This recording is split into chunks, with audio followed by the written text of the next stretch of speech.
Welcome to the homework the homework solution tutorial. This is 2F to 2G. Number 4 is very beautiful because we actually see it already in vertex form. All right, let me just grab the vertex form that I wrote in question 3.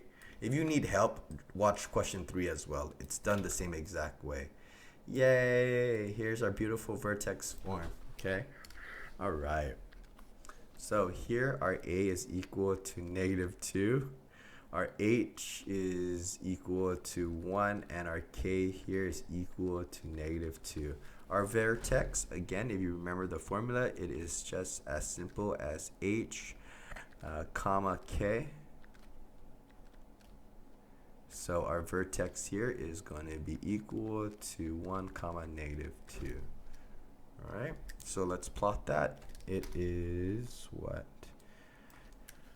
1, comma -2 is right here. All right, let's look at the x-intercepts and y-intercept. Use graph. Let's see. Let's see. X-intercept. How are we going to find the x-intercept? It says to use the graph. How? How are we going to make a graph? I know. How about we just use a table of values like before? So, no one likes this, but I'm going to do it. Let's make our table of values. Here is our value. Here is our table. We have x and y.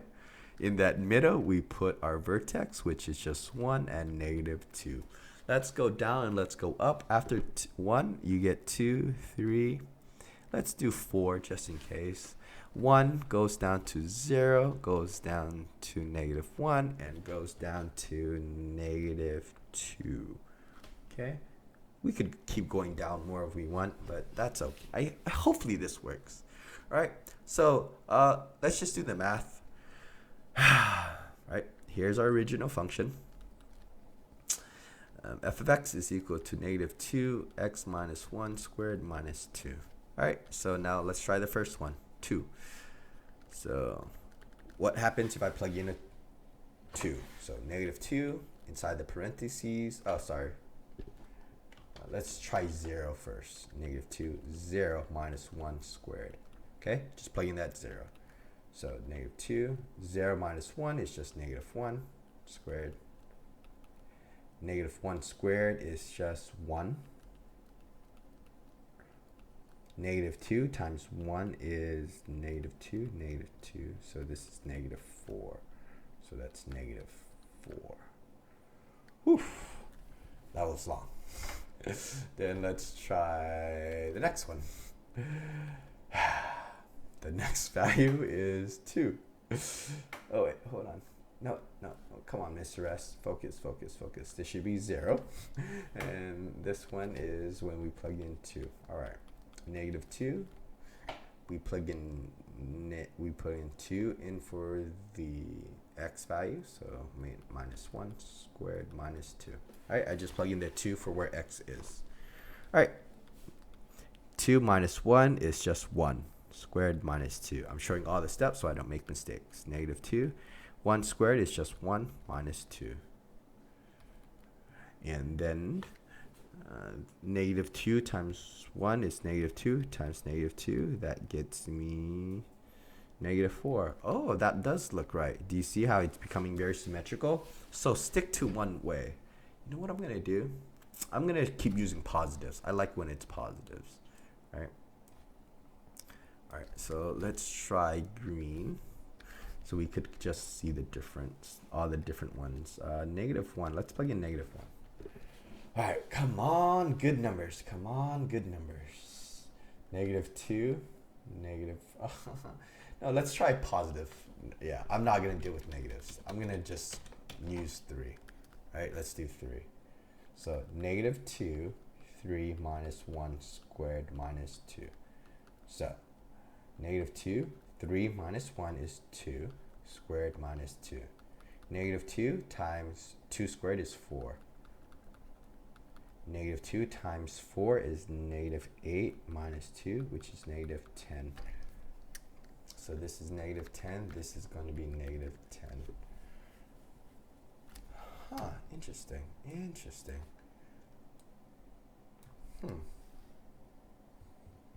Because, interesting.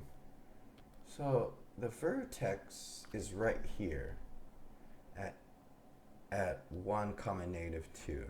Then the next point is 0 comma negative 4.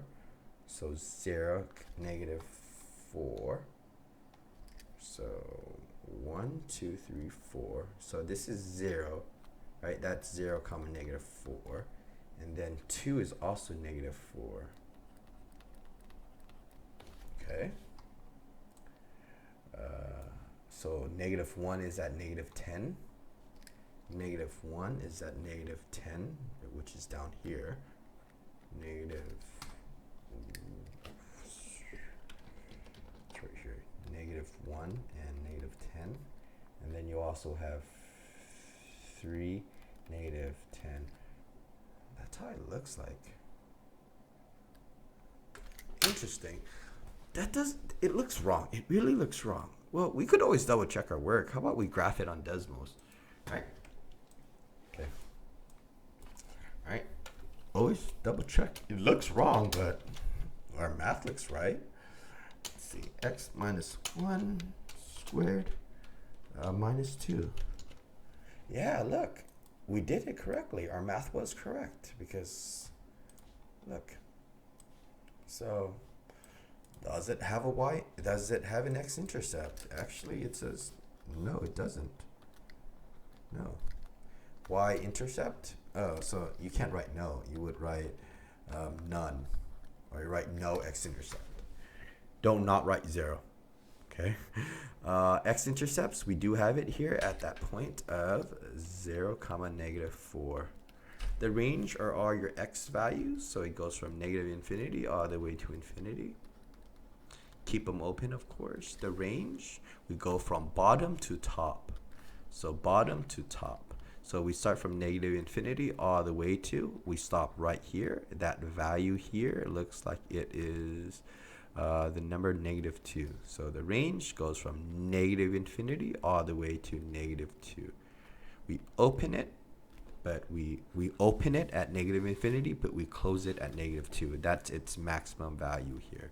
Okay, maximum value here is y is equal to negative 2. That's why it caps off. All right, that was a long process, but we were able to get number 4. There you go.